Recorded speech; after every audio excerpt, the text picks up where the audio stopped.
As the data pours in from the dramatic Maharashtra election results, the CSDS Lokniti survey is calling the results the consequence of the BJP building an invincible Hindu umbrella.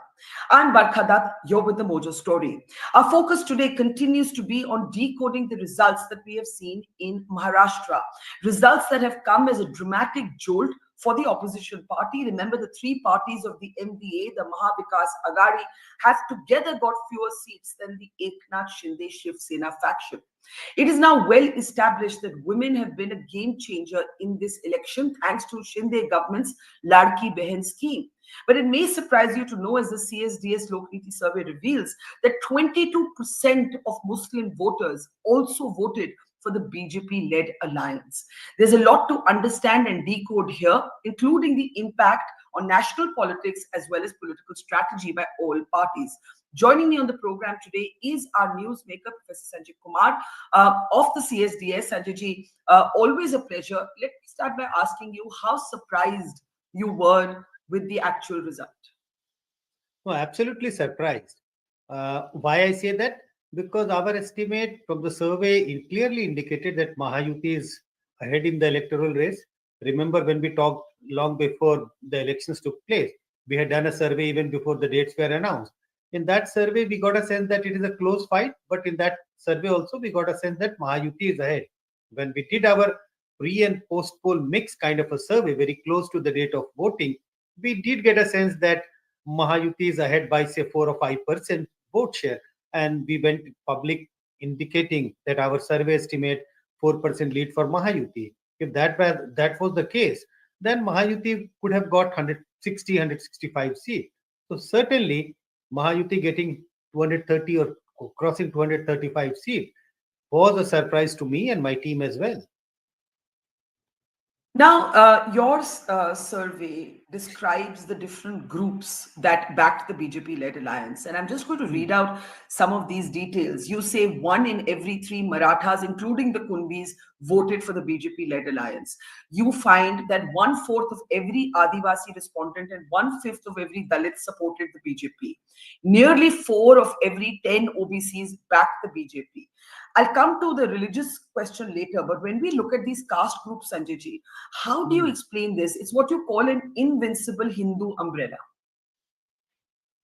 See, if an alliance or a party registers such a convincing victory, it is not surprising to note that, sections of the voters, when we are talking in terms of whether caste, religion, age, anything, would be tilted massively in favor of that alliance. Look at the vote share difference between the two alliances. Almost 15% vote share difference. So it is not surprising. Marathas, even in our pre-poll survey, we got a sense that Maratha vote is shifted in favor of the Mahayuti, but during the campaign, it got more polarized in favor of the Mahayuti alliance. OBC, always an indication that OBC, despite Mahavikas Agadi alliance partner claiming or asking for a caste census to be conducted all over the country or an OBC census, but the OBC vote was tilted very slightly in favor of Mahayuti even before the elections were held. Kunbi's vote has shifted in favor of Mahayuti during the campaign. If I compare the findings from the pre-poll survey and the post-poll survey which we conducted, the Adivasi vote, we see some shift in the Adivasi vote during the campaign, Dalit vote. So it is not surprising for me to see that the votes of the different social communities are all shifted in favor of Mahayuti, and that is the reason why Mahayuti registered such a massive victory. Some might ask what changed in 5 months. What happened in June and what happened in November? How did November become different from June? There are 2 theories I've heard for this. One, that the June verdict was overinterpreted, that the vote share difference was actually not so dramatic. And the other is that the opposition did not run a good campaign. Which one do you think it is? No, both. Even before the results were announced, we had a couple of discussions, and I kept mentioning that don't overestimate the Mahavikas Agadi's strength, because don't go by the number of seats won by Mahavikas Agadi in the Lok Sabha election. Look at the vote share estimate, and vote share estimate in the Lok Sabha indicated that the two alliances were standing at equal strength even in 2024 Lok Sabha election. So both theories are right, that there was an euphoria and overestimation about Mahavikas Aghadi's electoral strength, because even 2024 Lok Sabha election, they were standing neck to neck, close to each other. Second, yes, if you look at the campaign, the entire campaign, starting from the ticket distribution pattern, there were lots of ifs and buts. If you look at the Mahavikas Aghadi alliance partners, when it came to ticket distribution, they delayed the pattern of ticket. They delayed distributing the ticket. And if you delay distribution of ticket, if you reach the airport late, if you reach the railway station late, what happens? You miss the train, you miss the aircraft. Similarly, I think the delay in even deciding which party is going to contest how many seats, which party is going to contest which seat, that actually affected the Mahavikas Aghadi, because it creates a perception among the voters that this is not an alliance which is cohesive. Second, and I consider this as a big factor, that there was no positive narrative uh, with Mahavikas Aghadi, which they took to the voter. They were banking heavily on the two issues: one, caste census, the OBC census, and Samvidhan Bachao. And voters realized that these are the two things on which state government has no role to play, whether it is a government by party A or party B. Caste census will be conducted by the central government. If the if so this is not the purview of the state government. So why go along with electing a government which is promising to do caste census, which is promising to save the constitution? Any changes in the constitution can be done only by the central government. So besides these two things, and I think Mahavikas Aghadi relied heavily on these two narratives, which was not having a connect with the voters of Maharashtra in the assembly election. Yes, the same issues did connect to the voters in the Lok Sabha election, because it was a Lok Sabha election. It was an election to elect the national government, and these two things are in the ambit of the national government. So I think these are the two big mistakes by Mahavikas Aghadi alliance. Now, there was a lot of debate and discussion around Yogi Adityanath's slogan, "Batenge to Katenge," and even Mahayuti alliance partners like Ajit Pawar, because Muslim voters were important in his constituencies, said that we don't believe in this. And then the Prime Minister came up with "Ek hai to save hai." Now, when you look at this possible polarization, you look at what you call the invincible Hindu umbrella. How do you explain the fact that your survey finds that 22% of Muslims voted for the BJP-led alliance? See, if you have rightly pointed out the unease Ajit Pawar had with the statement of "Katenge to batenge to katenge," because in the constituencies where his candidates were contesting, there were sizable number of Muslims, and he's trying to keep a distance, trying to have a slight distance from the big statement "Batenge to katenge," actually paid dividend to Ajit Pawar. The data released by Lokniti-CSDS post-poll survey clearly indicate that 22% of the Muslims have voted in favor of the Mahayuti alliance, which they may not have expected. So I think there was unease. We all have to accept that there was unease among alliance partner within the Mahayuti about this statement, and I think that is why maybe Prime Minister shifted from batenge to katenge to ek rahenge to safe rahenge. But even ek rahenge to safe rahenge conveys the same meaning. It is the opposite of that.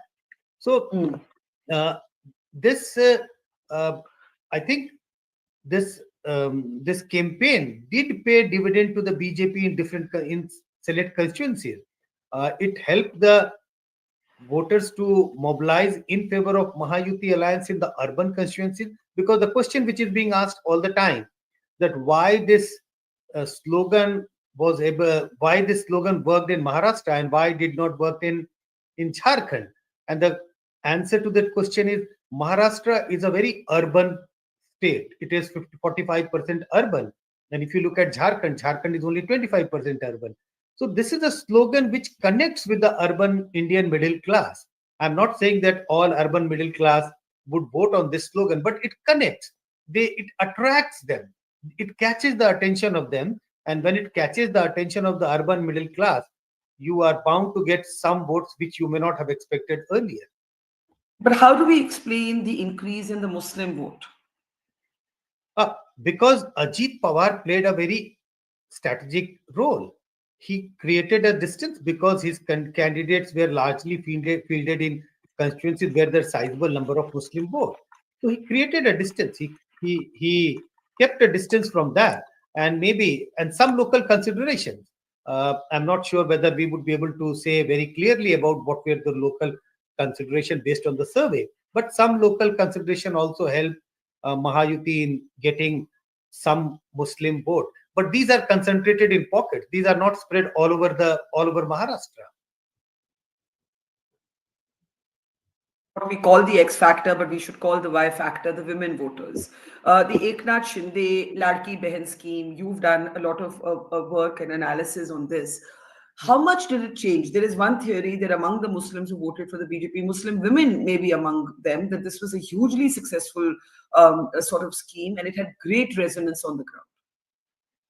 And good that you have pointed out. I don't think that we even thought of looking at among the Muslim which community has shifted in favor of Mahayuti. Maybe it's women. But for a minute, if we leave aside whether the women belong to the Muslim community or the Hindu community, but generally, if we look at women as a group of voters, we see a massive shift of women voters in favor of Mahayuti. Shift means if you look at the votes polled among men and votes polled among the women voters for Mahayuti, there is a 7-8% gap in favor of Mahayuti amongst the women vote. So women vote has been decisive in the victory of both the alliances, the JMM alliance in Jharkhand and the Mahayuti alliance in Maharashtra. Look at both alliances where the ruling parties, both alliances doled out schemes for the benefit of women. And this has paid dividend to both the alliances in both the states. Go out and talk a little bit about where this leaves, in particular, the Congress party. And I ask this because since the Lok Sabha verdict with Congress at 99, there was a sense of a Congress that was on its way to rebuilding itself. I won't use the word resurgent, but on the path of rebuilding. But every single assembly election since then, in Jammu and Kashmir, their alliance partner, Omar Abdullah, said the Congress did not pull its vote. Haryana, everybody thought there would be a Congress win. It ended up being a BJP win. Jharkhand, it's been lifted by the tailwinds of the JMM. And then Maharashtra, of course, is the third consecutive defeat for the Congress in assembly elections. It's a body blow. Where does this leave the Congress party, Sanjay? Difficult times for Congress party, I must say. But I think they are heading into more difficult times if they keep going along with the narrative that there's something wrong with the EVMs. They have to have an introspection about what is wrong with their campaign style. What is the campaign which they are leading, which is not connecting to the people? Where is the miss between their messaging and people not receiving the right message if they think that they are sending out the right message? But if they keep blaming the EVM, I don't think this is going to do any good for the Congress. I'm glad you've brought this up because it looks like the Congress is in denial about the result, that it feels like this is some sort of, some sort of manipulated result. And that will only do them more detriment. It will just make them look like bad losers. No, absolutely. I think whether you lose or you win election, if you lose election, you have to accept that there must be something wrong on the part of the party's campaign. There must be something, there must be some missing link between the way party started to select the candidate, campaigned, and took the message to the voter. There has to be some missing link. But if you think that the missing link is there in the EVM, as I said earlier, it is not going to do any good to the party because it affects the morale of the party worker. It even affects the morale of the voter. If you keep blaming the EVM, then even your own voters are not going to vote for you, or they will think twice about voting for your party. Because if I am a voter of a particular party and the party keeps saying whether you vote for this party or that party, the vote goes to a particular party, then your own voters will get disenchanted that even if I am working hard for the party, trying to support the party, but the party is unable to win because of EVM, why should I go and work for the party? This is not at all doing any good to the party. Finally, this has been an election that has been described as an election where the Prime Minister did not play a front and central role. We also saw a similar limiting of Modi's exposure in Haryana. Hmm. There is one argument that the BJP can now win elections without Modi. But your post-poll survey actually finds that there are still big takers for the double engine philosophy. How do you look at brand Modi in the context of these assembly elections? See, there are 2 or 3 points which I want to mention. First, Modi's appeal for BJP or Modi's appeal among the voters in the assembly election is less compared to Modi's appeal in the Lok Sabha election. This is established fact. When I say established fact, I'm keeping in mind the various data which we have been gathering in the assembly election and the Lok Sabha election. So there is a clear-cut pattern. Modi's ability to pull votes for BJP is much higher in the Lok Sabha elections compared to assembly election. Yes, uh, you're right. I also get that sense that if you look at Haryana and Maharashtra, Modi's role in campaign for BJP has been far less in Haryana and Maharashtra compared to what it used to be maybe 4 or 5 years ago. Uh, it is true. I would also say that yes, uh, this victory of BJP is despite Modi's putting in a lot of effort leading the campaign from the front. But still, I think a lot of voters still believe that Modi is the leader of the party. And we know in the survey, it also comes out that there are sizable number of voters who think that BJP has been able to do well, or voters have been able to vote for the BJP because they like Modi and the double engine ki sarkar. Yes, a bigger number of people don't believe in this theory. And in any state where there are strong regional parties, people try to keep a distance from this theory that you need the same government of the same party, double engine ki sarkar, for faster economic growth of the state. But sizable, I think the data, if I remember correctly, 38% support this idea and 42% are opposed to this idea. Still sizable. Of what idea? What idea? The idea of there should be a double engine ki sarkar for the Right. better economic growth of the state. So 38% people are in support of this view and 42% people are opposed to this view. If you ask the same question in state like Madhya Pradesh, Rajasthan, Gujarat, then the support for this idea of double engine sarkar would cross 65%, 70%. But still in a state with very strong regional parties, a sizable number of people still believe that they would like to have a government of the party which is in power at the center, and that actually also helped the Mahayuti Gadbandhan mobilizing votes for the alliance. I think also there's one more point that the last minute shift is a big thing in these elections. We figured out two new things in this election. A very large number of people, almost 45% people, took their voting decision in the last 2 days. And there is a shift in the last 2 days in favor of Mahayuti. Second, a very large number of voters said candidate mattered to them more in these elections compared to the party. And if you look at all those for whom candidate mattered, which is roughly in the range of 50% voters, very large number. Parties did 30%, and among those, a very large number, almost 60%, voted for the Mahayuti. So can the voters also figured out, or in terms of voters' perspective, the candidates put up by Mahayuti Gadbandhan Alliance was much better compared to the candidates put up by the Mahavikas Aghadi's alliance partner. So all these things seems to have worked in favor of Mahayuti compared to Mahavikas Aghadi. Sanjay, before we let you go, this data point that you've just shared, 45% of people took voting decision in last 2 days. Yes. This is very interesting. What do you think shifted in the last 2 days for the Mahayuti? No, nothing shifted. The voters were watching, they were thinking carefully which party, which alliance to vote for.